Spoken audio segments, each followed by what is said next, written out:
Hello everyone, I am Benson. Welcome to my English class. In today's lesson, we are going to talk about morphemes. Morphemes.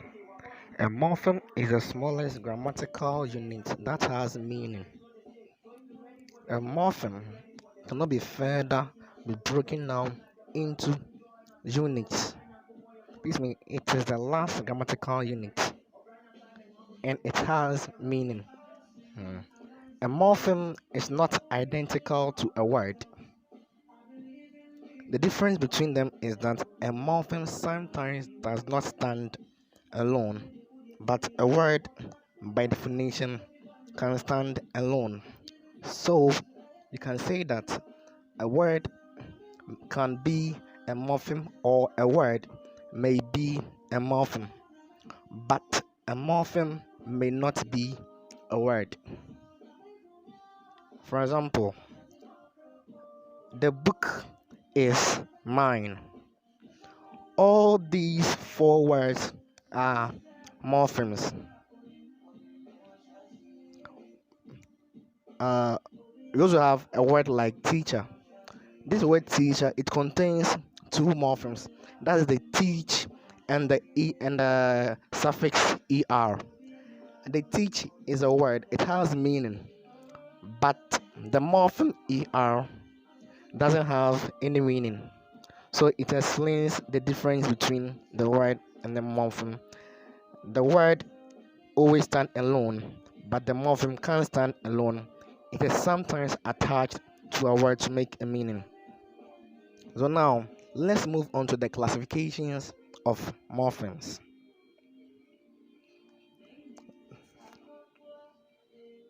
There are many types of morphemes. We have the prefix, the suffix, the full morpheme, the empty morpheme, and the noun morphemes. But under all these types, we also have two main types under which morphemes are being classified. These are the free morphemes and the bound morphemes. Free morphemes. Free morphemes are morphemes that can stand on their own to make meaning, and they are usually related to words. This means these morphemes or these free morphemes, they can stand by themselves and they play a role in grammar or they play a grammatical role in language. We have words like book, man, pizza, shoe. These are all morphemes. They can stand on their own. They have meaning. When we talk about a book, we all know what a book is. It doesn't. A book has its own meaning. We also have a boy representing a young male child. So these are all free morphemes. They can stand by themselves and they have meaning. Let's move on to the bound morphemes. And the bound morphemes, we can say that they are morphemes that are attached to a free morpheme to make meaning. Bound morphemes will never be meaningful unless they are attached to a free morpheme. So this means that these morphemes, they can't stand on their own. They have to be attached to a free morpheme in order to make it meaningful, in order to make the word meaningful. For example, we have the word teacher. This word teacher, it has two morphemes. That is the teach and the er. In this case, the teach is the free morpheme and the er is the bound morpheme. The er on its own doesn't make any sense, but when it is attached to the teach, it becomes teacher, giving it a meaning. That's the teacher as a profession. So that is what the bound morpheme is. But under these bond morphemes, it can be classified into varieties. That's the inflectional morphemes and the derivational morphemes. We are going to talk about them. Inflectional and derivational morphemes. Inflectional morphemes are bond morphemes, which, when added to a word, changes the word in terms of grammar, but doesn't create a new word. Break. Break is a verb. When the morpheme ing is added to this word break, it becomes breaking. This means the meaning of the word has been changed. Though it has the same grammatical meaning, but it is changed in a slight way. The break represents like a simple present, and the breaking is something that is continuous. But both the two words are verbs. So with this one, only the meaning of the word was being changed. That's why we said which when added changes the word in terms of grammar, but it doesn't create a new word. We also have the derivational morphemes. These are bound morphemes which creates new words by either changing the meaning or the word class of the word.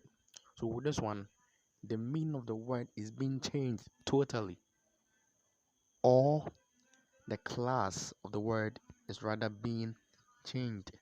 For example, from a noun to an adjective, from an adjective to an adverb, and so on and so forth.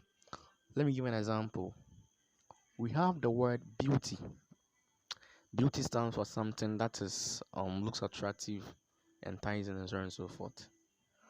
When the morpheme FUO, that's full, is added to the beauty, it becomes beautiful, which is an adjective.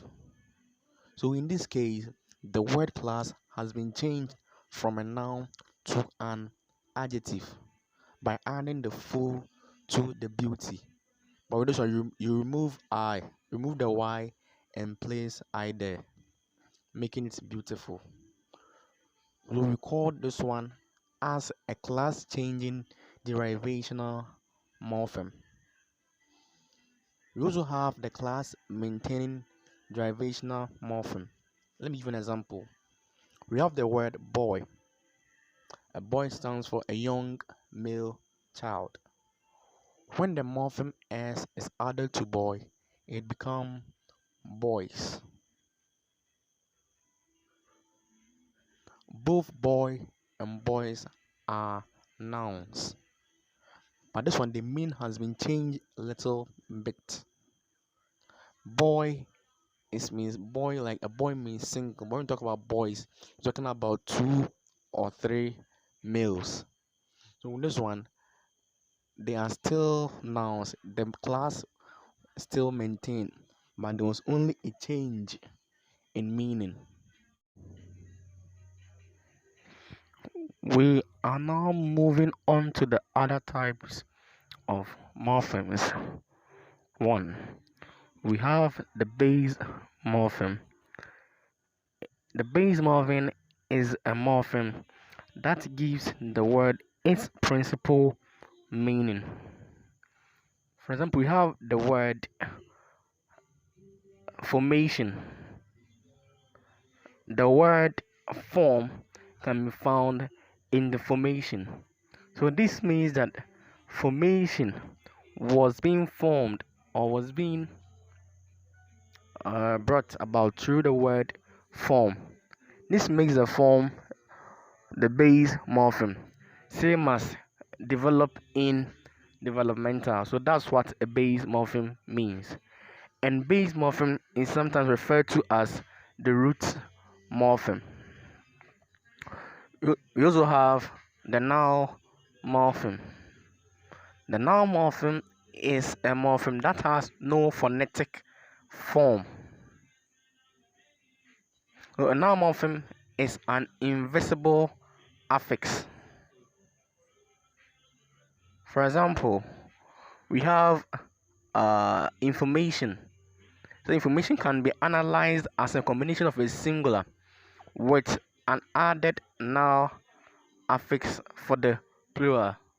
The plural for information is still the same information. So we believe that, or we know that a noun affix is being added to the singular to make the plural. We also have the full and the empty morphemes. Full morphemes have meaning, empty morphemes don't have any meaning, but they all have a function in grammar. We have the word boy. A boy has meaning. When we talk about boy, it means a young male child. So this makes the boy or the word boy a full morpheme. We also have the word as, like as fit as a fiddle. The word as has no meaning. This makes the as an empty morpheme. We also have the prefix and the suffix. You see, prefixes are morphemes attached to the beginning of a root word or a base word. We have examples of prefix like sub in. You have a word like complete. You add a suffix, you add a prefix into it, it becomes incomplete. We have words like modern. You add the word ultra to it, it becomes ultra modern. So that's what a prefix is. It is being attached to the beginning of a root word. You also have the suffix. The suffixes are morphemes that are attached at the end of a base morpheme. You see, mostly suffixes change the class of the root words or the morphemes. For example, we have kin. When the suffix do and as a dom is added to it, it becomes kingdom. We also have slave. When the suffix re is added to it, it becomes slavery. Those suffixes are added to the end of base words. So now that we are done with our lesson, we should try some tests. That is, define morpheme in your own words, state any two types of morphemes, and state the difference between prefix and suffix. This brings us to the end of our discussion. Thank you for your time. Kindly like and subscribe to my channel to keep you updated. Thank you once again.